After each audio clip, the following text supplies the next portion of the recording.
Good morning और 10 के दमदार ट्रेड्स में आप सभी का स्वागत है।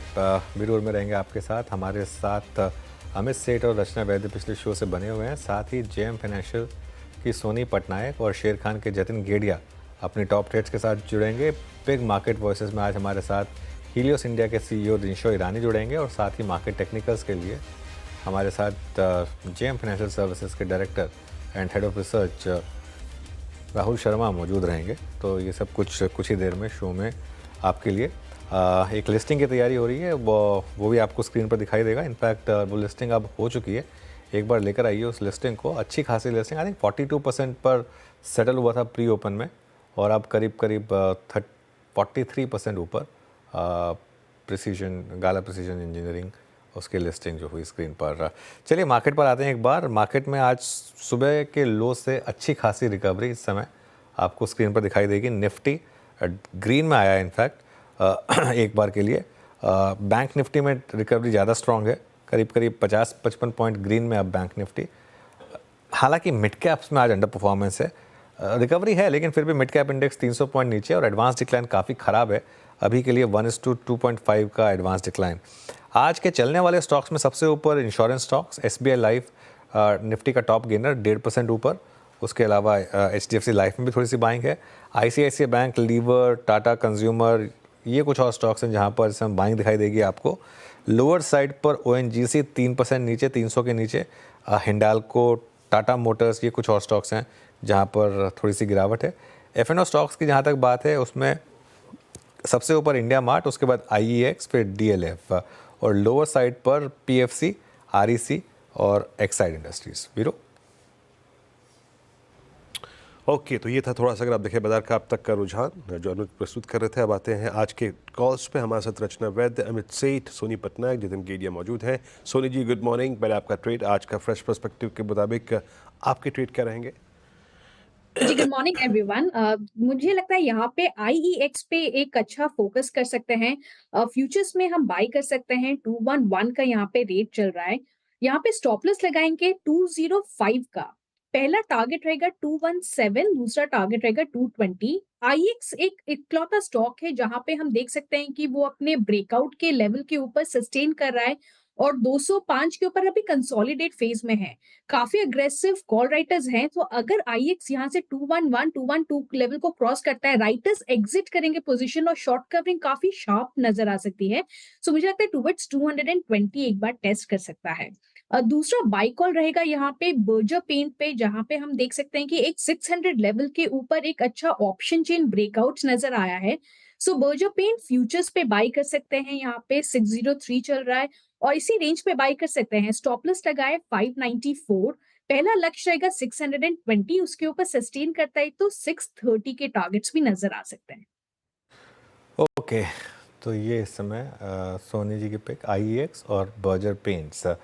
रचना जी, आपके दो फ्रेश आइडियाज इस समय के? जी, मेरे जो फ्रेश आइडियाज रहेंगे इस वक्त उसमें रहेगा सिप्ला और वोल्टास, दोनों को ही हम लॉन्ग करेंगे। अगर वोल्टास की बात करी जाए उसमें आज सुबह से ही एक अटेम्प्ट हो रहा है अपसाइड पे जाने का और कोई रेजिस्टेंस कोई है नहीं आसपास। तो यहाँ पे अगर 1780 का एसएल होल्ड करेगा फ्यूचर्स पे, तो ये काउंटर बहुत जल्दी हमें 1800 और 1815 की तरफ जाता हुआ दिख सकता है। और सिप्ला जो है उसमें भी एक पॉजिटिविटी बनी हुई है। यहाँ पे ये काउंटर अगर 1615 को एसएल के तौर पे सस्टेन करेगा ऑन फ्यूचर्स, तो अपसाइड पे ये काउंटर 1640 की तरफ जा सकता है। ओके, दो ट्रेड्स आपके भी हो गए। और जतिन गुड मॉर्निंग, आपके दो ट्रेड्स इस वक्त के? Good morning everybody. हमें लगता है कि कहीं ना कहीं 24,800 क्रूशियल लेवल है, तो हम लॉन्ग साइड की तरफ के ट्रेड सजेस्ट करेंगे। जो पहला ट्रेड होगा वो एसबीआई लाइफ में होगा। तो एसबीआई लाइफ में हमने देखा है कि 3 दिनों से जो फॉल हो रहा है उसमें एसबीआई लाइफ ने बिल्कुल भी पार्टिसिपेट नहीं किया है। हमें लगता है कंसोलिडेशन फेज कंप्लीट हो गया उसमें और एक अपसाइड की तरफ एक fresh leg of up move start करने को रेडी है। तो हमें लगता है एसबीआई लाइफ लॉन्ग करके चला जा सकता है। स्टॉप लॉस रहेगा 1895 का और टारगेट रहेंगे 1980 के। जो दूसरा रिकमेंडेशन है वो ओके, आई थिंक कुछ दिक्कत आ रही है उस लिंक में। एक रिकमेंडेशन आ चुकी है, दूसरी रिकमेंडेशन के लिए वापस चलेंगे। अभी चलते हैं अमित सेठ के पास। अमित जी, आपकी दो पिक्स। जी अनुज जी, मेरी इस समय की पहली पिक रहेगी टाइटन। टाइटन में एक हमने रेजिस्टेंस का ब्रेकआउट देखा था लगभग 3650 के आसपास। अब इसका नेक्स्ट रेजिस्टेंस आता है 3800 3850 का, तो उस रेंज को प्ले करेंगे। 3670 का स्टॉप लॉस रहेगा और टारगेट्स रहेंगे 3775 और 3800 के। और दूसरा पिक मेरा रहेगा एचयूएल। एचयूएल का हमने ब्रेकआउट ऑल टाइम हाई देखा था 2820 के आसपास। एचयूएल में 2830 का स्टॉप लॉस रहेगा और 2920 के टारगेट्स रहेंगे। ओके चलिए, तो ये इस समय कुछ ट्रेड्स आपके लिए। एक बार जरा पीएफसी देखते हैं, जरा 4.25% नीचे अब पीएफसी पर ट्रेड तो आज खैर कोई लिया नहीं किसी ने, लेकिन स्टॉक में वीकनेस काफ़ी है। रचना जी, पीएफसी का चार्ट देखिए एक बार, यहाँ पे शॉर्ट ओपन हो रहा है क्या? जी, पीएफसी के चार्ट की अगर बात करी जाए, यहाँ पे वीकनेस डेफिनेटली है। स्टॉक 20 पीरियड एवरेज को डेली चार्ट पे तोड़ने की कोशिश कर रहा है। Momentum indicator is also on the short side. मेरे हिसाब से ये काउंटर 508 की तरफ जा रहा है, तो 508 के लिए यहाँ पे खेला जा सकता है। अपसाइड पे एसएल होना चाहिए आपका 532 पे। ओके चलिए, मीनवाइल मार्केट में अब थोड़ा हायर लेवल से फिर एक बार बैंक निफ्टी कूल ऑफ हो रहा है और मिड कैप फिर एक बार कूल ऑफ हो रहे हैं, तो ध्यान रखिएगा। ये इस टाइप का मार्केट है जिसमें शायद काफ़ी स्विंग्स आपको देखने को मिले। अब हम एक काम करते हैं, बिग मार्केट वर्सेस में हमारे साथ बातचीत करने के लिए हीलियोस इंडिया के सीईओ दिनशो ईरानी जुड़ गए हैं। उनसे करते हैं खास बातचीत। दिनशो जी, गुड मॉर्निंग। क्या क्या व्यू बन रहा है इस समय मार्केट को लेकर? क्या एक करेक्शन की शुरुआत है यहाँ पर? Correction part and parcel of game है, लेकिन क्या साइन बन रहे हैं कि एक फाइनली एक करेक्शन की शुरुआत हुई हो? अनुज जी, पहले तो धन्यवाद आपका आपके शो पर आमंत्रित करने के लिए, और आपको और आपके टीम को और व्यूअर्स को गुड मॉर्निंग। तो अनुज जी, बेसिकली हमें नहीं लगता कि करेक्शन इतना डीप होगा। वो दिख रहा है आपको क्योंकि ग्लोबली थोड़ा मार्केट्स वीक है, इसलिए इंडिया थोड़ा कहते हैं ना माथा टेक रहा है उनको, तो इसलिए हो रहा है शायद। पर अदरवाइज हमें नहीं लगता कि इतना डीप करेक्शन आपको दिखेगा, गिवन के हमारे फ्लोज जो है वो काफी अच्छे हैं। डोमेस्टिक फ्लोज की बात कर रहा हूँ, और एफआईएस भी आपने देखा है कि जैसे ही उनको एक डील दिखती है बाजार में, जैसे ही कोई चीप सेलिंग होती है इनसाइडर से, तो वो आ जाते हैं खरीदने को। तो ऑब्वियस है कि इंडिया का जो अभी ओहदा है ग्लोबली, वो काफी बढ़ चुका है। और आपको ये दिखा भी है आपके एमएससीआई ईएम में, शायद पहली बार ही कभी ऐसा हुआ है कि इंडिया का वेट चाइना से इंच अप हो रहा है आस्ते आस्ते। सो इट्स ऑब्वियस कि इंडिया एक बहुत ही अट्रैक्टिव मार्केट हो गया है ग्लोबली। एंड डोमेस्टिक से तो फ्लोज आपने देखे ही हैं, काफी स्ट्रांग रहे हैं। बहरहाल फंडामेंटल की अगर जो बात करें तो वहां पे थोड़ा स्ट्रेच है, और इसीलिए हमें लगता है कि आपको स्टॉक स्पेसिफिक करेक्शन काफी दिख सकता है। बेसिकली इंडेक्स में शायद टाइम करेक्शन दिख जाए, लेकिन पॉकेट्स अगर जो देखें आप, तो वहां पे आपको करेक्शन काफी डीप दिखेगा। तो I think that is how we are looking at the markets. Okay अच्छा, सेक्टोरली अब मार्केट में क्या अप्रोच रहेगी? क्योंकि इस मार्केट में सबसे बड़ा सरदर्द अभी तक जो बना हुआ है वो है बैंक्स। अब तक सिर्फ प्राइवेट बैंक्स अंडर प्रेशर थे, अब इवन पीएसयू बैंकों में भी, जैसे एसबीआई में भी काफ़ी सेलिंग प्रेशर आ गया। तो यहाँ पर क्या व्यू बनेगा? जी देखिए Anuj ji, actually PSU overall, I mean आप बैंक्स अगर जो साइड में भी रखें और दूसरे भी सेक्टर देखें, काफी हद तक प्रेशर आ गया है वहां पे, क्योंकि गवर्नमेंट एक्सपेंडिचर, जैसे आपने जीडीपी नंबर देखे होंगे जून एंड के जो आए थे, तो उसमें ऑब्वियस था कि गवर्नमेंट स्पेंडिंग काफी हद तक बंद हो चुकी है, और इसलिए काफी प्रेशर बना हुआ है वहां पे। और बैंक्स पे एक्चुअली हमें नहीं लगता कि इतना, वैसे ही उनके जो वैल्यूएशन थे वो काफी हद तक अच्छे बड़े थे, लेकिन ये मुझे लगता है कि बेसिकली वैल्यूएशन करेक्शन है। Fundamentally there is no issue PSU banks में, क्योंकि एसेट क्वालिटी काफी हद तक उनकी बरकरार रही है और लगता है कि आगे भी रहेगी। और प्राइवेट सेक्टर जो आपने बोला, बैंक्स स्पेसिफिकली, अगेन हमारा यही कहना है कि जब तक आरबीआई लिक्विडिटी टाइट रखेगा तो ऑब्वियसली पूरे सेक्टर को ही प्रॉब्लम है। लेंडिंग सेक्टर की बात कर रहा हूं मैं, बैंक्स और एनबीएफसी दोनों मिला के, तो वहां पे प्रॉब्लम रहेगा। लेकिन जैसे ही आरबीआई ईज ऑफ करना चालू होगा, लिक्विडिटी ईज ऑफ करना चालू करेंगे, तो आई थिंक तब से आप देखेंगे कि credit growth, I mean deposit growth rather, ease off हो जाएगी। एंड क्रेडिट ग्रोथ तो आपने देखी है कि नॉन फूड क्रेडिट काफी हद तक स्ट्रांग रही है। अभी भी जो लेटेस्ट नंबर आए थे 13-14% ग्रोथ दिखा रहे थे वहां पे। तो इसलिए, और वो हमें लगता नहीं कि ज्यादा दूर है, क्योंकि जैसे पहले भी हमने देखा है कि यूएस जैसे ही ईज ऑफ करेगा ऑन इंटरेस्ट रेट्स, तो आई थिंक आरबीआई को भी थोड़ा ब्रीदर मिलेगा to ease off on liquidity as such. Dinesh ji नमस्कार, वीरेंद्र बोल रहा हूँ दिल्ली स्टूडियो से। अच्छा, अभी बैंक्स पे आपने टिप्पणी करी और आपने एक टाइट लिक्विडिटी एनवायरनमेंट की बात की। मैं बता रहा हूँ वीकेंड पे मैंने आई थिंक सुना भी कि कुछ बैंक्स के तो एफडी के रेट्स ऑलमोस्ट 7.8 7.9 है और सीनियर सिटीजन में तो 8.4 तक जा रहे हैं।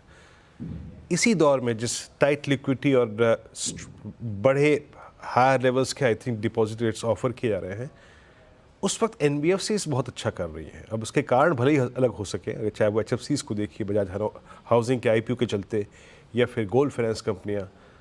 आपका एचएफसी में इंटरेस्टेड है क्या इस वक्त, और क्या अपने फंड्स में आप लोगों ने एचएफसीज को एक्यूमुलेट किया है?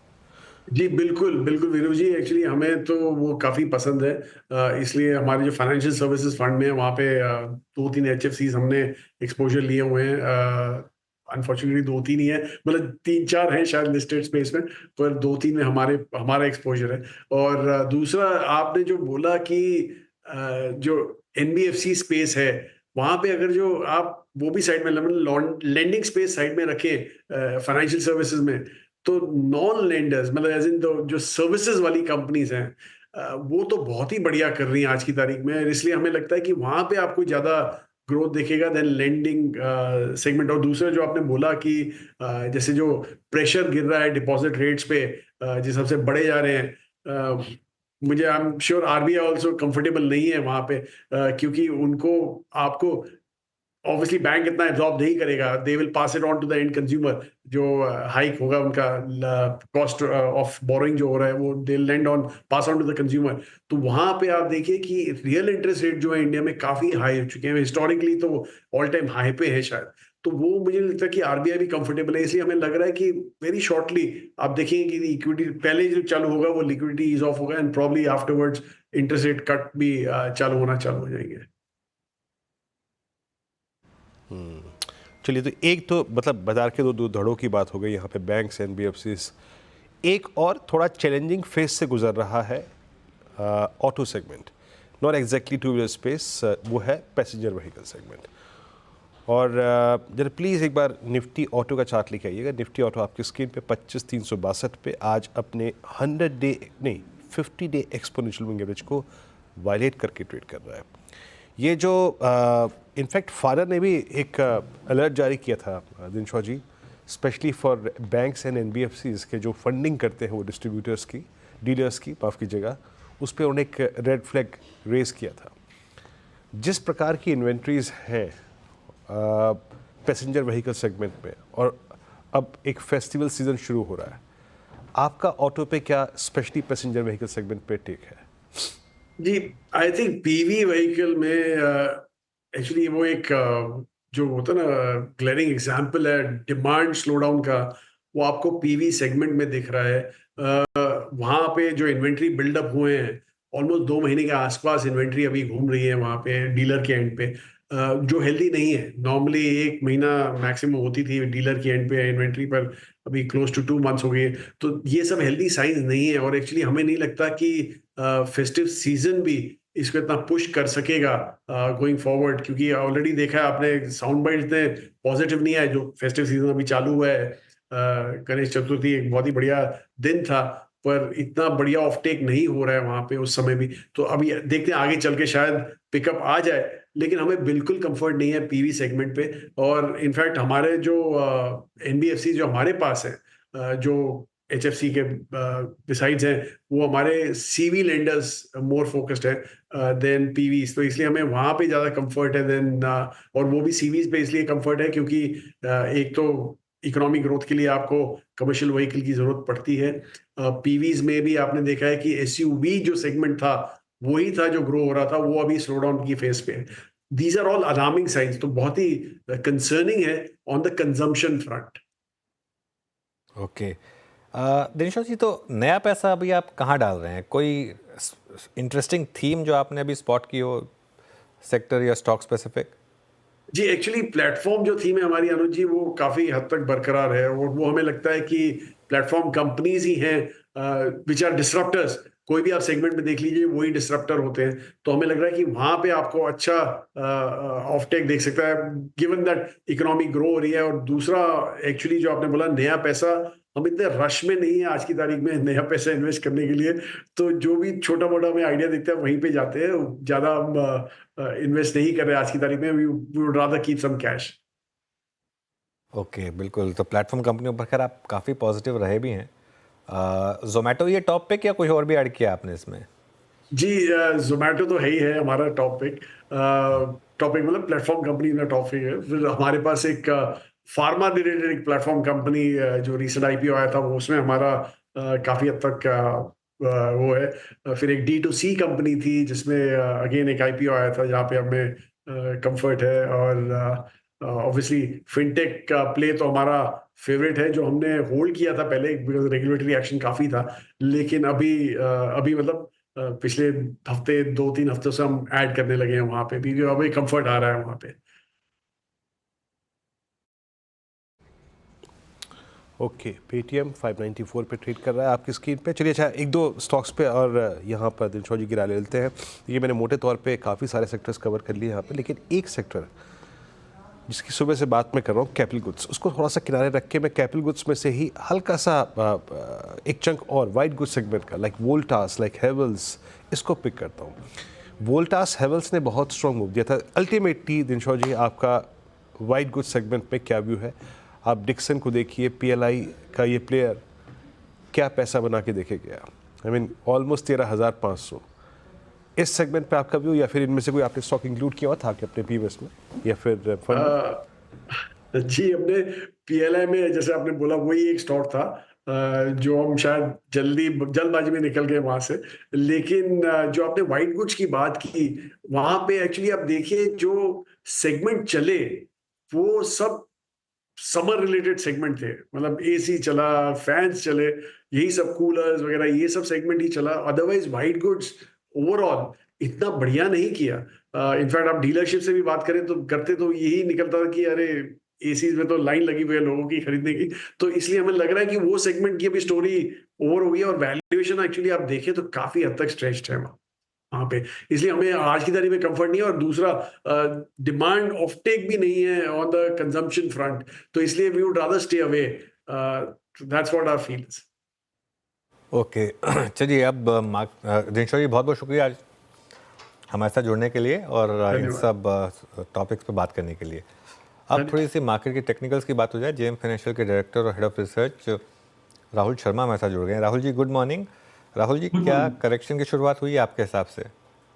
जी अनुज, देखिए जो हिसाब से फ्राइडे का मूव था कंसर्निंग था, कोई एक अटेम्प्ट देखने को नहीं मिला निफ्टी के अंदर इंट्राडे में खास करके बाउंस बैक देने का। और कहीं ना कहीं जो सेक्टर लीडर्स थे वहां पर हमें काफी बड़े डेंट मिले। इनफैक्ट वीकली चार्ट्स पर बेरिश एंगल्फिंग कैंडल बना है most of the broader market indices पर, जैसे निफ्टी 500, निफ्टी 50, निफ्टी नेक्स्ट 50। तो इसको देखकर ऐसा लग रहा है कि 25,000 के नीचे निफ्टी के अंदर थोड़ा यहाँ पर कॉशन एडवाइज्ड है। फिबोनाची एक लेवल जरूर आ गया निफ्टी का, 24,850 के आसपास का लेवल है ये।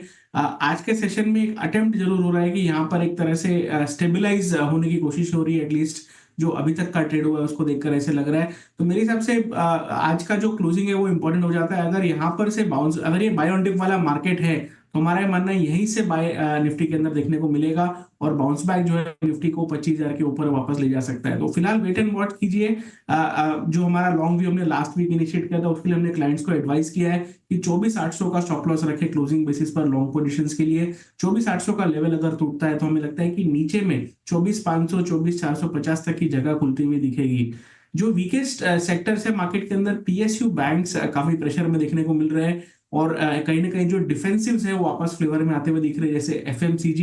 तो अगर आपको लॉन्ग, यहाँ पर एक लॉन्ग शॉर्ट अप्रोच लेके चल सकते हैं। लॉन्ग में FMCG में हमें डाबर काफी पसंद आता है, जहां पर हमें लगता है कि एक अच्छा बाउंस बैक यहाँ पर बनना चाहिए। और वीकनेस में हमें PSU बैंक और बैंक ऑफ बड़ौदा का सेटअप काफी वीक लगता है। एक नया ब्रेकडाउन यहाँ पर देखने को मिला है और हमें लगता है आने वाले सेशंस में यहाँ पर वीकनेस जो है एक्सटेंड होती हुई दिख सकती है। सिंस आपने बात की PSU बैंकों की, एक बार बैंक निफ्टी पे बात हो जाए। बैंक निफ्टी का कल का कैंडल काफ़ी ख़राब था। क्या यहाँ पर बड़ी करेक्शन होने के चांसेस हैं? जी अनुज जी, थोड़ा बैंक निफ्टी में जो बिहेवियर रहा है थोड़ा डिफरेंट रहा है। अगर हम फिन निफ्टी देखें तो क्वालिटी ऑफ रिकवरी बहुत बढ़िया थी। जब ब्रेकआउट आया फिन निफ्टी के अंदर और बैंक निफ्टी के अंदर, तो फिन निफ्टी ने लीड किया और करेक्शन रिलेटिवली यहाँ पर कम देखने को मिल रहा है। बैंकिंग इंडेक्स यानी कि बैंक निफ्टी जो है रिलेटिवली अंडर परफॉर्म कर रहा था और वापस जो एक डाउनवर्ड चैनल हमने देखा था पिछले 2-3 महीनों से जो बन रहा था, वापस उसके अंदर आता हुआ दिख रहा है। तो इनफैक्ट जो जो ब्रेकआउट की ट्रेंड लाइन है 50-500 के आसपास ही है, उसके बहुत हम लोग क्लोज ट्रेड कर रहे हैं और बहुत ही इंपॉर्टेंट हो जाता है यहाँ पर एक तरह से कोई तरह की स्टेबिलिटी आने का। लेकिन ओवरऑल जो हिसाब से पीएसयू बैंक का सेटअप है, जो हिसाब से प्राइवेट बैंक्स एक तरह से स्ट्रेंथ नहीं दिखा रहे, उसको देखकर ऐसा लग रहा है कि चांसेस है यहाँ पर 50-500 का लेवल भी बैंक निफ्टी के अंदर टूटे। जो बैंक निफ्टी का पुट कॉल रेशियो है वो 1 मंथ के लोवेस्ट लेवल पर है 0.6 as of Fridays closing.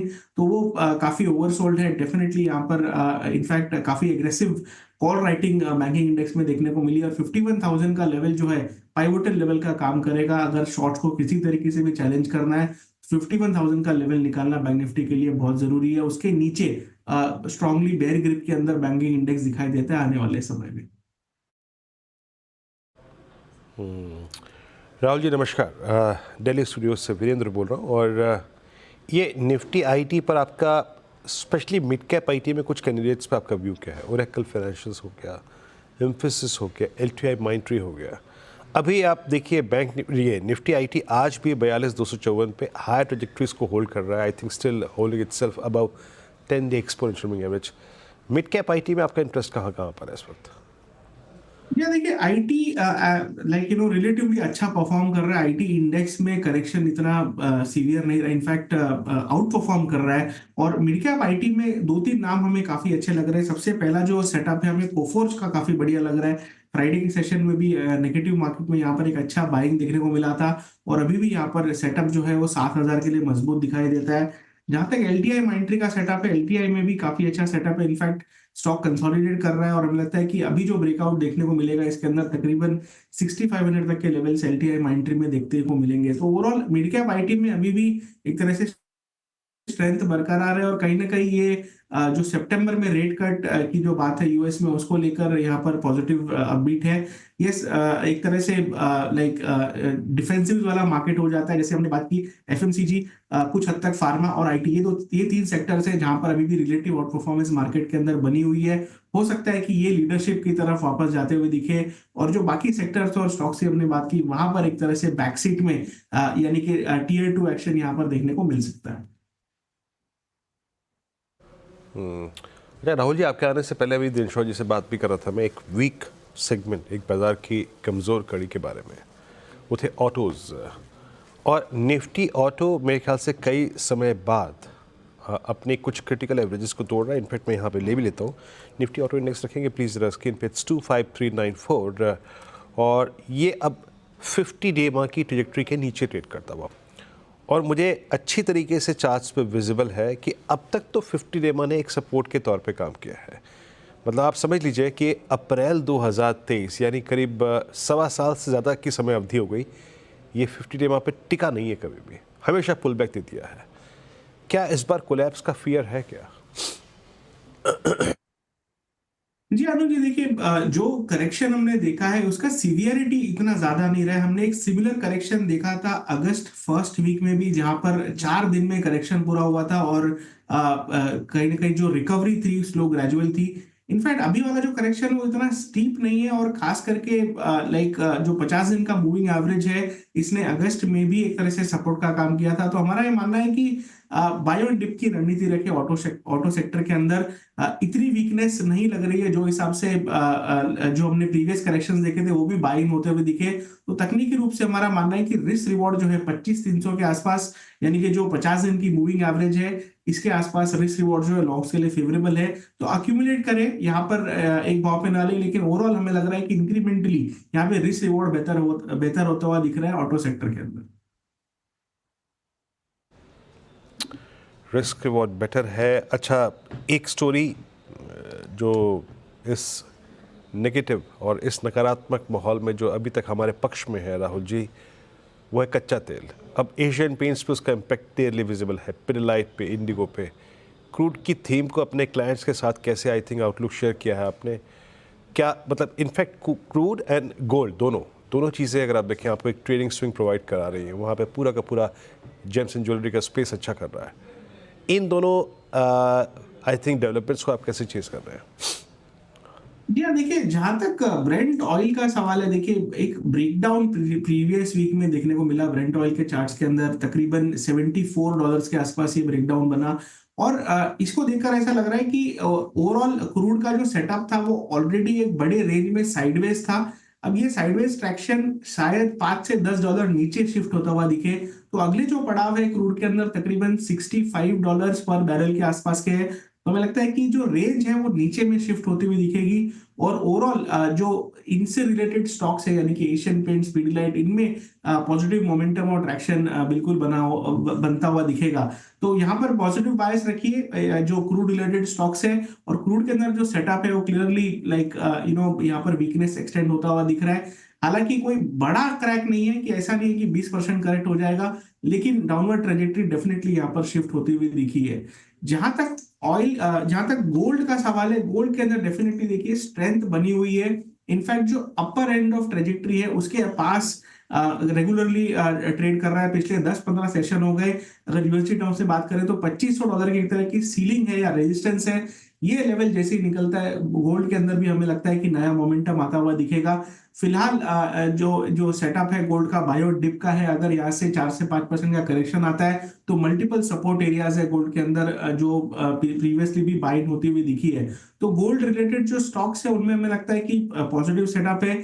NBFC already out perform कर रहे हैं और जो प्रीवियस लेग ऑफ रैली था काफी बढ़िया मूव देखने को मिला था। क्वालिटी ऑफ मूव खास करके काफी बढ़िया था। तो हमें लगता है कि बाय ऑन डिप की रणनीति रखें और गोल्ड रिलेटेड स्टॉक्स में भी हमें लगता है कि जो शाइन एक तरह से बनी हुई है यहाँ पर कंटिन्यू होती हुई दिख सकती है।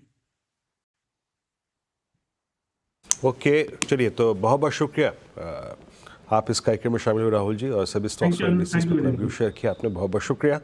और फिर निकट भविष्य में आपसे जल्दी मुलाकात करेंगे, बात करेंगे मार्केट्स।